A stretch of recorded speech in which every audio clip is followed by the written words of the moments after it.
సభ అంటే దీన్ని భారీ ఎత్తున మనం విజయవంతం చేయాల్సిన అవసరం ఉంది. ఎందుకు చేయాలి? తెలంగాణని తెలంగాణ పేరు చెప్పుకొని ఎన్నో పార్టీలు ఆవిర్భవించినాయి.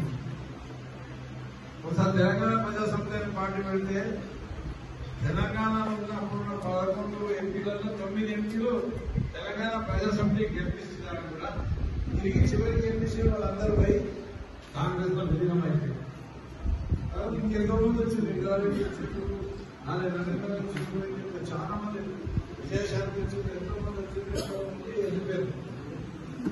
కానీ కేసీఆర్ గారు తెలంగాణ కొరకు నేను దొంగ ప్రోగ్రాం మొదలెట్టుకున్నాను. అటు కాంగ్రెస్ తో పొత్తు పెట్టుకొని తెలంగాణతో మాట ఇస్తేనే సభలో కూడా చెప్పారు. ప్రభుత్వంలో కూడా కలిసి పొత్తు పెట్టుకున్నారు, పోటీ పడలేదు. ఎన్ని తగిన ఆయన పోరాడు పట్ల కొనసాగిస్తూనే ఉన్నాడు, పదవులు త్యాగం చేస్తూనే ఉన్నాడు. చివరికి చావు మండలాంటి పోయి తెలంగాణ రాష్ట్రం ప్రకటించడం కూర్చోండి. దాని తర్వాత ఈ సమైక్యవాదులంతా ఎన్ని కదలబడ్డ వాళ్ళందరి సహకారంతో ఈ తెలంగాణ రాష్ట్రం సాధించిన గొప్ప వ్యక్తి, ఆ గొప్ప పార్టీ తెలంగాణ రాష్ట్ర సమితి పార్టీ, ఆ బీఆర్ఎస్ పార్టీ 25వ సంవత్సరం అడుగుపెట్టబోతుంది. కాబట్టి ఈ సభ ద్వారా చేసే అవకాశం ఉంటుంది. కాబట్టి మీరందరూ ప్రతి ఒక్కరు కష్టపడాలి. ఈ మీటింగ్ వాళ్ళందరూ కూడా గతంలో కూడా మనకి ఇబ్బంది అయింది.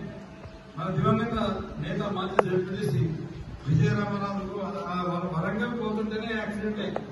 అప్పుడు వరంగల్ సపోర్ట్ అయింది. కాబట్టి అందరూ కూడా జాగ్రత్తగా పోయే వాళ్ళందరూ కూడా జాగ్రత్త చేసి ఒక 50 పైసలు అభివృద్ధి లేదు. 8 లక్షల కోట్ల అప్పు చేస్తున్న ఒక 9 పైసలు కూడా అభివృద్ధి చేయలేదు ఈ కాంగ్రెస్ పార్టీ. అందరికీ ఆశ వేశారు. ఆశా వర్గాలు అదే మాత్రం ఎంతమంది ఉంటుండే ఆశా వర్గాలు కానీ, ఐకేపీలు కానీ, అంగన్వాడీ కానీ ఎంతమంది ఉంటుంది. ఎలక్షన్ల పోతే ఒక్కళ్ళ మొక్క మీద ఉంటారు. నేను కనుక అనుభవం పెడుతున్నాను. ఒక పిల్ల బాగా నిశ్చయం ఉంది, ఆమె ఫోన్ చేశాను. ఏమైంది అది ఇట్లా చెబుతుంది సార్ 18,000 ఇస్తానంటే సార్ మా జీతం అందరం అంటలేదు. ఆ 11,000 చదివేస్తారు. వాళ్ళకి ఎంత ఉండేవు? అంగన్వాడీ వర్గాలకి ఎంత ఉండే? 40,000 చేశాం. గ్రామ పంచాయతీ వర్గాలకు ఎంత ఉండే? 2,000, 3,000 ఉంటే వాళ్ళు 11,000, 12,000 చేశాం. 12,000 చేశాం.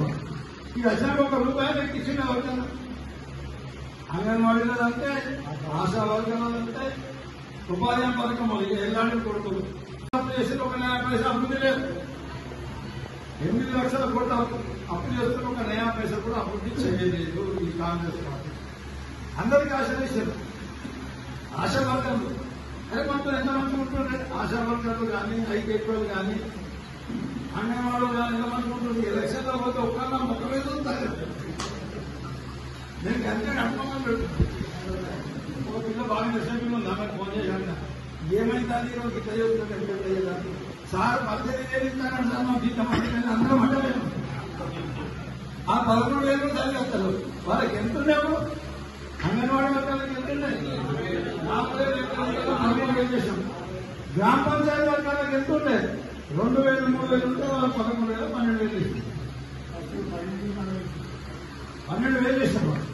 ఈ అసలు ₹1 ఎక్కించిన వర్గాలు అంగన్వాడీలో అంతే, ఆశా వర్గాలు అంతే, ఉపాధి పథకం ఎలాంటి కొడుకులు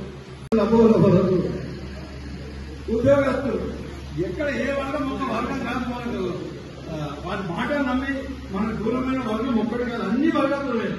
ఉద్యోగస్తులకి ఏమన్నాడు? మీకు మొదటికే చిన్నాం, మీ టీఏలు అన్ని ఇచ్చేస్తా, మీ పీఆర్సీ ముసలికి మన జీతాలు వేస్తా. నా పీఆర్సీ లేదు, నా టీఏలు లేవు, ఏమి లేవు.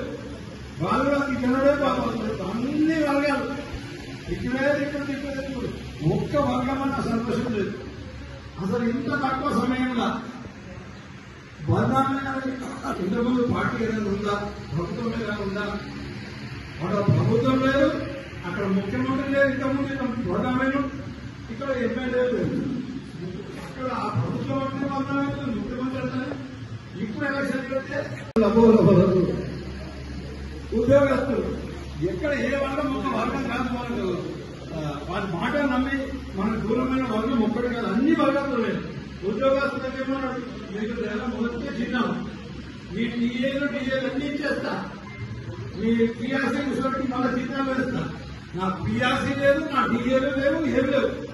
వాళ్ళు ఇక్కడే బాగుపడుతుంది. అన్ని వర్గాలు ఇక్కడ ఒక్క వర్గం అన్న సంతోషం లేదు. అసలు ఇంత తక్కువ సమయంలో బలమైన ఇంతకుముందు పార్టీ ఏదైనా ఉందా, ప్రభుత్వం ఏదైనా ఉందా? మన ప్రభుత్వం లేదు, అక్కడ ముఖ్యమంత్రి లేదు, ఇంతకుముందు బలమైన